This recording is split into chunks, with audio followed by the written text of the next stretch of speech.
Welcome to our channel. Today we how to subscribe to TeslaFi vehicle telemetry detailed guide step by step clearly.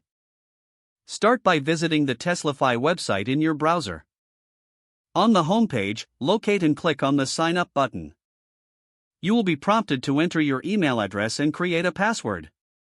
Fill in the required information carefully and click the create account button. Once your account is created, you will receive a confirmation email. Check your inbox for the confirmation email from TeslaFi. Open the email and click on the confirmation link provided.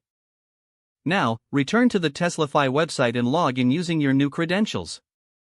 After logging in, navigate to the Settings section on your dashboard. In the Settings area, look for the Tesla Accounts section.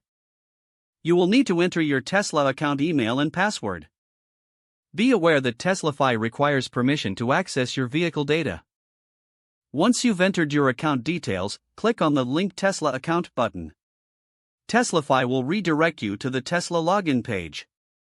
Here, enter your Tesla account credentials again and log in. After logging in, you may be asked to grant TeslaFi permissions. Carefully read the permissions request and click Allow to proceed. You will then be redirected back to TeslaFi. At this point, your Tesla account should be successfully linked. Next, verify that your vehicle is displayed on your TeslaFi dashboard. You can now customize your telemetry tracking preferences in the settings. Explore the various features available to manage your vehicle's data. Finally, familiarize yourself with the dashboard to make the most of TeslaFi.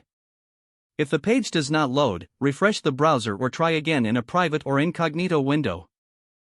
Make sure you are using the correct email address, then retype it carefully to avoid small typos.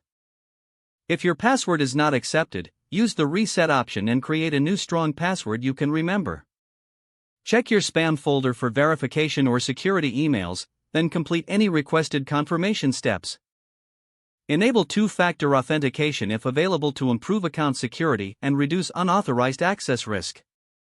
Don't forget to like this video and subscribe to our channel for more step-by-step tech guides.